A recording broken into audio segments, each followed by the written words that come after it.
esse conteúdo é para você, independente se você é um estudante próximo a se formar na sua especialização, na sua formação, ou se é um profissional já atuante, formado há muito tempo. A metodologia que eu estou te mostrando durante essas lives, é uma abordagem atualizada sobre como trabalhar com os sonhos dos seus pacientes, que com certeza é diferente de tudo que você viu até hoje sobre o assunto. Porque esse meu programa e esse meu modo de trabalhar com os sonhos do paciente é baseado em 3 pilares, onde o primeiro pilar, que é um pilar que você não pode deixar de nenhuma maneira escapar e ficar fora do seu radar, é que você precisa, com persistência e insistência, estimular seus pacientes a trazerem os sonhos para sessões. Se você não faz os pacientes trazerem sonhos para sessões, você não vai ter esse material para trabalhar. Você vai deixar o ouro da psicanálise fora das suas sessões. E muito psicólogo e psicanalista erra justamente nesse ponto, porque fica esperando passivamente que seus pacientes tragam espontaneamente os sonhos para sessões, quando muitos deles nem sabem que os sonhos são importantes.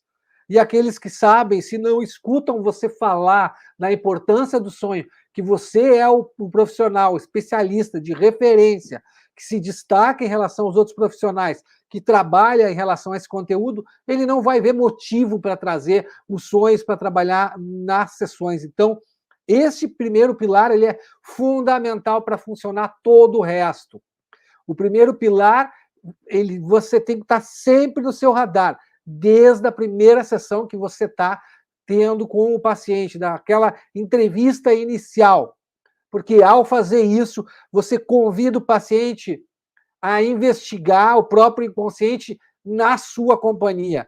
Esse primeiro pilar muda completamente o jogo no seu trabalho, porque você vai mudar a qualidade da sua sessão e vai confirmar o diagnóstico do paciente através dos sonhos dele. Por exemplo, se o paciente traz um sonho e em seu sonho você vê muita confusão, você não consegue entender o sonho do paciente direito, não consegue saber o que é sonho, o que é ideia do paciente, apresenta muita fuga de ideias. Você pode confirmar que está diante de uma estrutura psicótica, por exemplo, porque a maneira como o paciente conta seus sonhos, não só o sonho em si, ele mostra os seus sintomas através da narrativa do próprio sonho.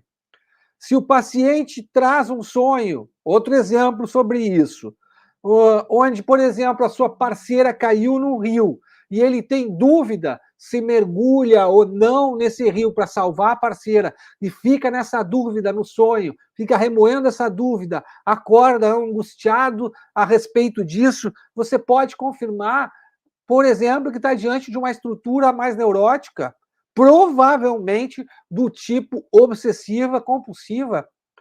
Claro que os sonhos são um elemento a mais para você realizar o seu diagnóstico.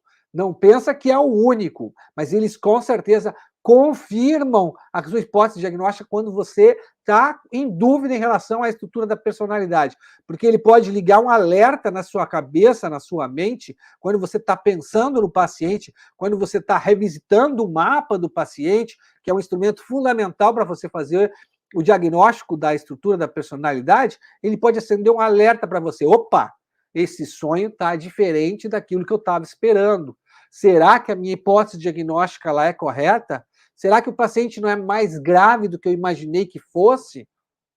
Ou será que o paciente não está apresentando sintomas neuróticos que eu não estava vendo antes no seu quadro clínico, onde eu estava vendo somente um quadro regressivo de muita primitividade nos mecanismos defensivos do paciente?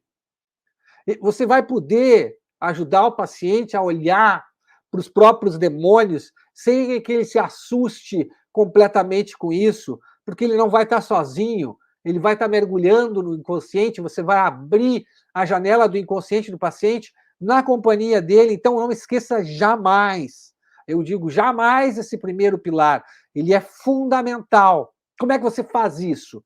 Você, na primeira sessão, já vai dizer para o paciente que que você trabalha com os sonhos, que na terapia que vocês vão fazer juntos, o trabalho com sonhos vai ter um lugar de protagonista, porque vocês vão, através dos sonhos, enxergar com muito mais velocidade a maneira como o paciente está funcionando, quais são os problemas dele e as possíveis resoluções que os problemas deles podem ter. Você vai mostrar para o paciente, vai dizer para ele o quanto ele vai ter resultados acelerados.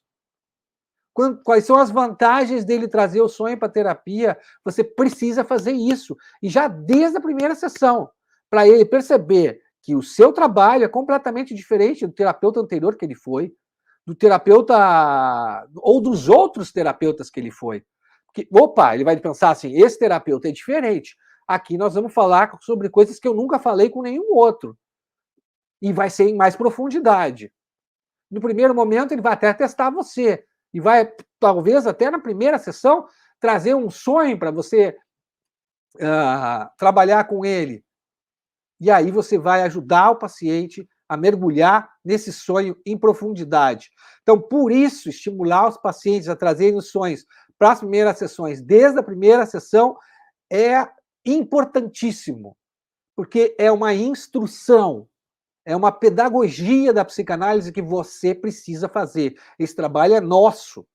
A gente tem que fazer esse trabalho com o paciente. Se a gente não faz esse trabalho com o paciente, ele não vai saber que isso é importante. Ele não vai nem saber que você é alguém que sabe trabalhar com isso. Porque existe muita gente que se diz psicanalista que não trabalha com sonhos. Que diz que os sonhos não são importantes. Aí faz uma psicanálise pela metade. Porque não é completa essa psicanálise. É a psicanálise das associações, a psicanálise da interpretação da transferência. Ok. Mas falta um elemento fundamental, que é a joia rara da psicanálise, que é aonde tem o acesso direto ao inconsciente.